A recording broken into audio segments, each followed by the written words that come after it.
In the beginning, there was nothing, or perhaps there was everything. Across thousands of years and countless civilizations, human beings have looked up at the stars and asked the same question. Where did we come from? Every culture, every faith, every ancient people developed their own answer. Some saw us shaped from clay by divine hands.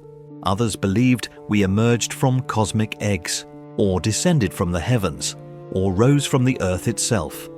These stories have been passed down through generations, written in sacred texts, carved into temple walls, and whispered around fires under endless skies. Today, we're going on a journey through time and belief. We'll explore how different religions and mythologies explain the greatest mystery of all, the creation of humanity.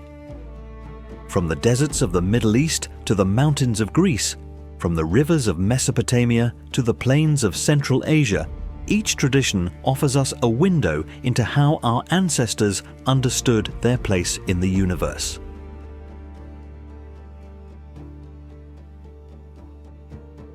So let's begin where many traditions begin, with the divine word. In Islam, the creation of humanity is told with profound simplicity and purpose. According to the Quran, Allah created Adam, the first human, from clay taken from different parts of the earth. This clay was shaped, then dried, and finally Allah breathed life into it. Adam was not just another creation, he was special. Allah taught him the names of all things, giving him knowledge that even the angels did not possess.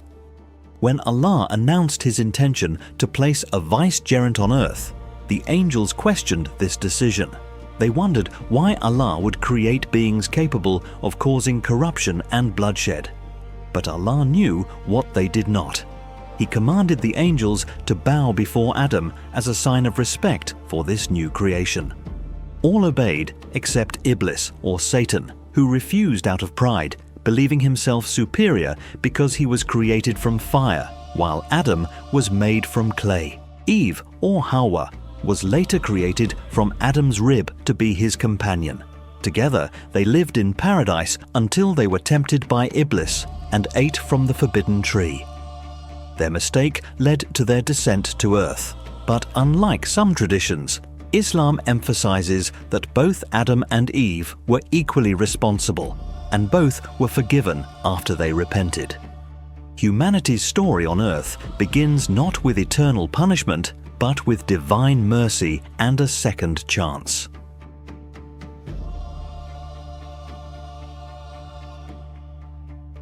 Christianity shares deep roots with this narrative, yet adds its own distinctive understanding. In the book of Genesis, God creates the heavens and the earth in 6 days. On the 6th day, God says, "Let us make mankind in our image, in our likeness."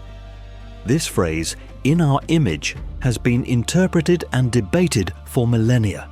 Does it mean physical resemblance? Spiritual essence? The capacity for reason and morality? God forms Adam from the dust of the ground and breathes into his nostrils the breath of life. Adam becomes a living soul. He is placed in the Garden of Eden, a paradise where he names the animals and tends the garden. But God sees that it is not good for man to be alone. So God causes Adam to fall into a deep sleep, takes one of his ribs, and from it fashions Eve, the first woman. The serpent tempts Eve to eat fruit from the tree of knowledge of good and evil. She eats and gives some to Adam. Their eyes are opened. They realize they are naked and feel shame for the first time. When God discovers their disobedience, he casts them out of Eden. In Christian theology, this moment, known as the fall, introduces sin into the world and separates humanity from God. But here's where it gets interesting. Christianity teaches that this separation is not permanent. The entire faith centers on the belief that God would later send a Redeemer to restore that broken relationship. Judaism, from which Christianity emerged, tells the same creation story but with different emphases. The Torah describes God creating Adam from the earth, the Hebrew word Adamah, meaning ground or soil. There's a beautiful wordplay here. Adam, humanity, comes from Adamah, the earth. We are literally earth beings, creatures of soil and dust.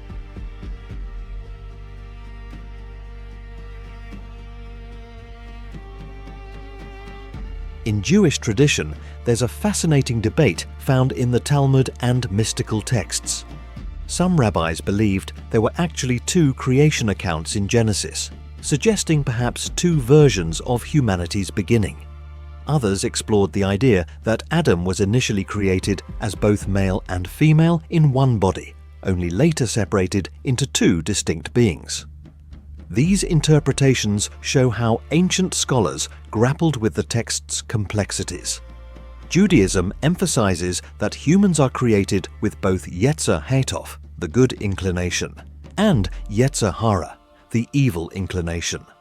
We are not born sinful, but we are born with the capacity for both good and evil. Life becomes about choosing righteousness, following God's commandments, and bringing holiness into the world through our actions. Now let's travel east to the vast spiritual landscape of Hinduism. Here, creation is not a single event, but a cosmic cycle that repeats endlessly. The universe is created, exists, dissolves, and is created again in an eternal rhythm. In Hindu tradition, there isn't just one creation story, but many, varying across different texts and regions. One prominent account appears in the Rig Veda, where the cosmic being Purusha is sacrificed, and from his body the universe and all living things emerge. The different castes of humanity arise from different parts of his body: priests from his mouth, warriors from his arms, merchants from his thighs, and laborers from his feet.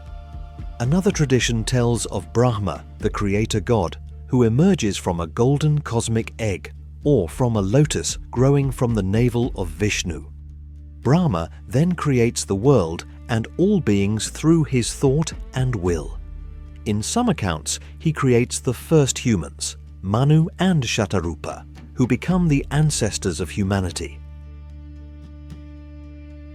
But perhaps most intriguingly, Hinduism teaches that the essence of every person, the Atman or soul, is eternal and was never truly created.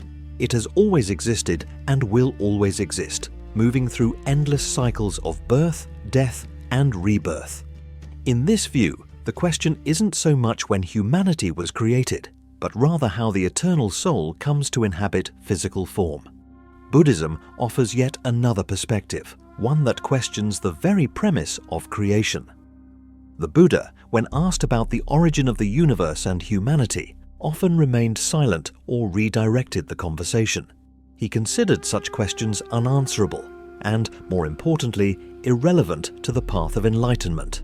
Buddhism teaches that the universe operates through natural law, not divine creation.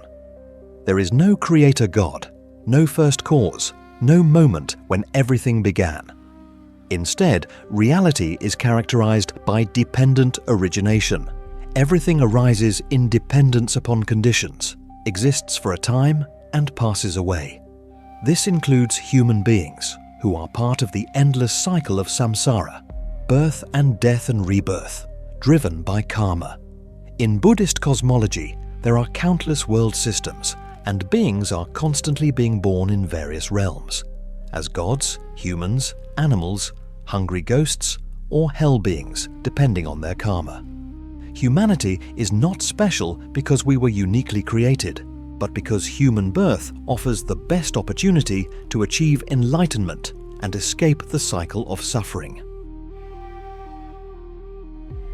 Let's journey now to the ancient Mediterranean, to the myths of Greece and Rome. The Greeks told elaborate stories of creation involving primordial deities and successive generations of gods. In the beginning was chaos, a void of nothingness. From chaos emerged Gaia, the earth, and other primordial beings. Prometheus, a titan known for his cunning, is credited in Greek mythology with creating humans. According to the poet Hesiod, Prometheus molded the first humans from clay and water, shaping them to resemble the gods. Athena, goddess of wisdom, then breathed life into these clay figures. But humanity's early existence was harsh. People lived in darkness and cold without the benefit of fire. Prometheus, feeling compassion for his creations, defied Zeus and stole fire from the gods, delivering it to humanity. This gift allowed humans to cook food, forge tools, and create civilization.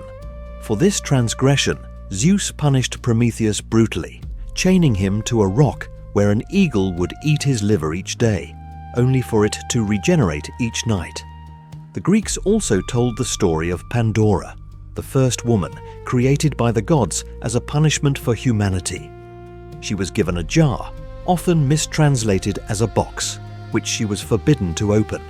Curiosity overcame her, and when she opened it, all the evils, diseases, and hardships flew out into the world. Only hope remained inside. Even older than Greek civilization were the cultures of Mesopotamia, the land between the Tigris and Euphrates rivers. The Sumerians, Akkadians, and Babylonians developed some of the earliest written creation myths in human history. In the Sumerian tradition, the gods created humans to serve them, essentially as workers to maintain the earth and provide offerings. According to the Epic of Gilgamesh and other texts, the mother goddess Ninhursag, or sometimes Enki, the god of wisdom, fashioned humans from clay mixed with the blood of a slain god. This divine blood gave humans intelligence and a touch of divinity, but they remained fundamentally servants of the gods.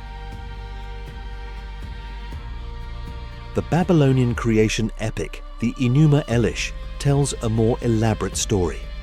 After the god Marduk defeats Tiamat, the primordial goddess of chaos, and creates the world from her body, he decides to create humans.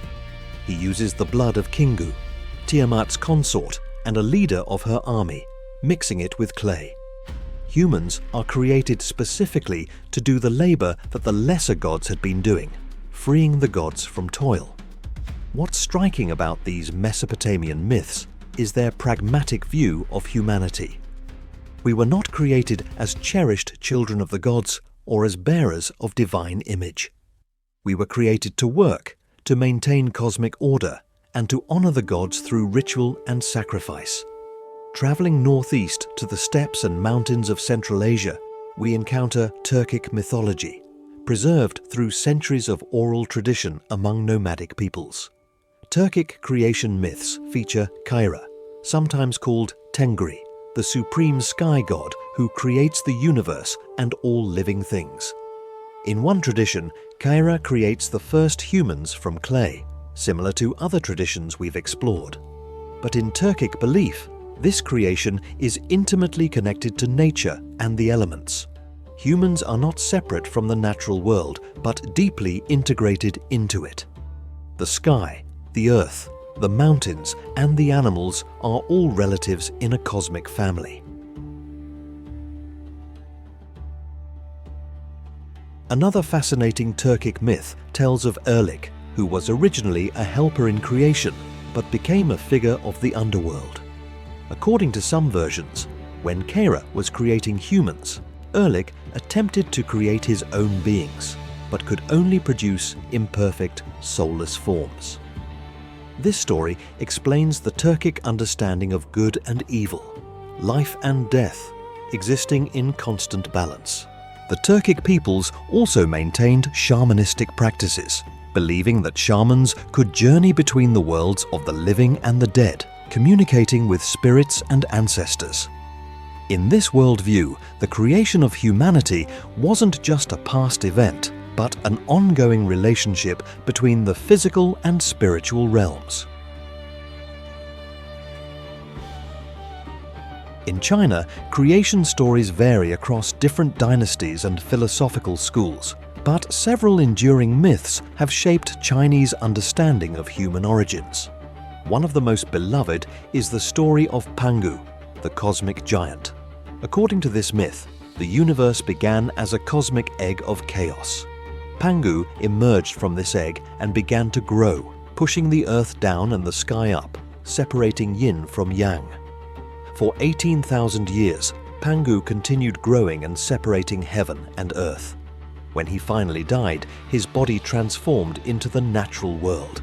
His breath became wind, his voice thunder, his eyes the sun and moon, his limbs the 4 directions and 5 sacred mountains, his blood the rivers, his flesh the soil, and his hair the stars and vegetation.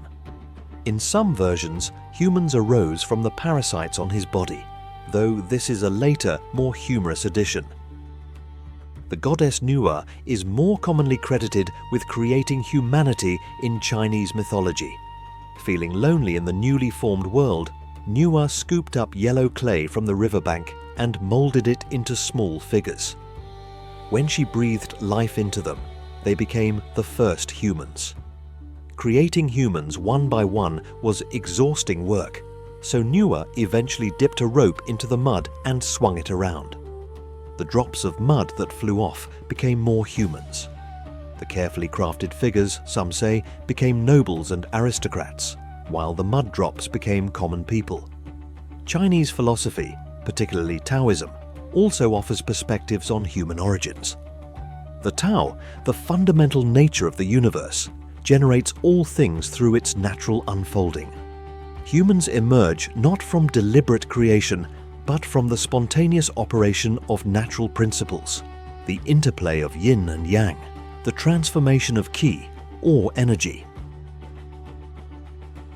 Before we bring these stories together, let's honor the creation beliefs of indigenous and shamanistic traditions around the world.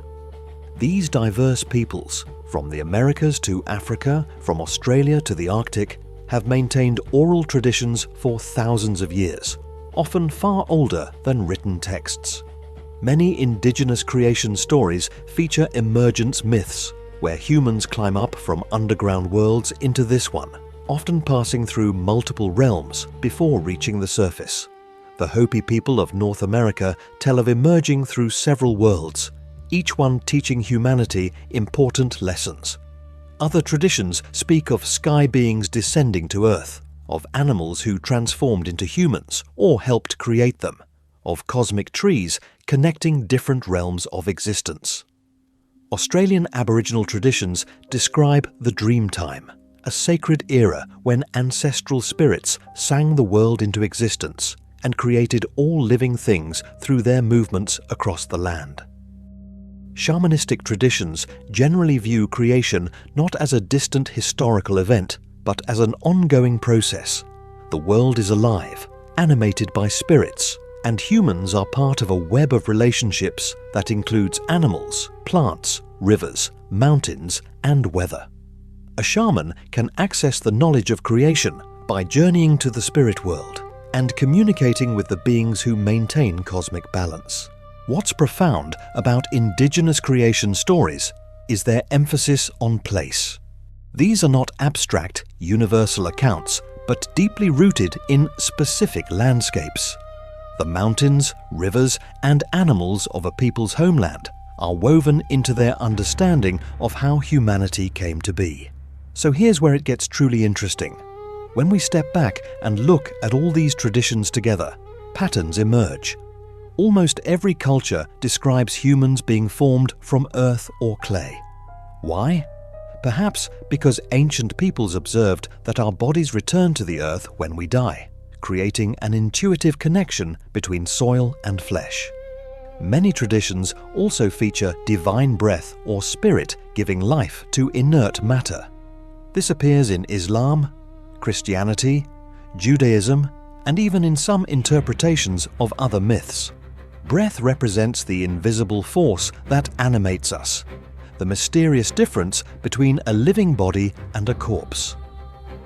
The theme of separation or division appears repeatedly. Eve separated from Adam, Yin separated from Yang, heaven separated from earth. This might reflect human observation of the world's fundamental dualities: day and night, male and female, life and death. Punishment, testing, or a fall from an original state of grace appears in many traditions. Whether it's being expelled from Eden, Pandora's box releasing evils, or the separation from divine realms, Many cultures tell stories of humanity losing something precious, some original innocence or proximity to the divine. Yet the differences are equally revealing. Some traditions see creation as a gift of love, others as cosmic necessity or even convenience for the gods. Some place humans at the center of creation, made in the divine image, while others see us as one small part of an infinite cosmic cycle, no more important than any other being. Some traditions emphasize a single definitive creation event. Others describe endless cycles of creation and destruction. Some focus on a transcendent God who creates from outside the universe. Others describe immanent forces, natural principles, or multiple deities working together or in conflict. These differences aren't flaws or contradictions to be resolved. They're reflections of different human experiences, different environments, different social structures, and different questions that seemed most urgent to each culture. The desert peoples who became Jews, Christians, and Muslims lived in harsh environments where water was precious and survival uncertain. Their stories emphasize covenant, obedience, and the relationship between humanity and a singular divine will. The cyclical view of time in Hinduism and Buddhism reflects the seasonal patterns of the Indian subcontinent, the endless monsoons, the agricultural cycles, the observable patterns of nature. The practical, service-oriented view of humanity in Mesopotamian myths might reflect the highly organized, hierarchical societies of the first cities, where labor, service, and social order were paramount. The nature-integrated perspective of shamanistic and indigenous traditions reflects lives lived in intimate contact with the land, where survival depended on understanding and respecting natural forces. What all these stories share is an attempt to answer fundamental questions. Why are we here? What is our purpose? Why do we suffer? Why do we die? What is our relationship to the divine, to nature, to each other? Every culture needed answers to these questions to create meaning, to establish values, and to understand their place in existence. In our modern age, science offers us a different kind of creation story, one involving evolution, natural selection, and billions of years of cosmic and biological development. Some see this as contradicting religious accounts. Others find ways to harmonize scientific and spiritual understandings, reading ancient texts as metaphorical or symbolic rather than literal. But here's something to consider. Perhaps these creation stories were never meant to be scientific explanations in the first place. Perhaps they were always something deeper, attempts to express the sacred, to establish identity, to create connection, and to transmit values. When a grandmother tells her grandchild that humans were shaped from clay by loving divine hands, she's not primarily making a geological claim. She's teaching that child that they are precious, intentionally made, and connected to something greater than themselves. Each tradition we've explored today represents thousands of years of human wisdom, reflection, and spiritual search. Each one has guided billions of people through the joys and sorrows of existence, has inspired art and architecture, has shaped laws and ethics, and has given people a sense of belonging in a vast and sometimes frightening universe. So where did we come from? The answer depends on who you ask, where they lived, and what questions seemed most important to their survival and flourishing. We came from clay. We came from chaos. We emerged from earlier worlds. We cycled through endless rebirths. We were sung into existence. We evolved from simpler life forms over eons.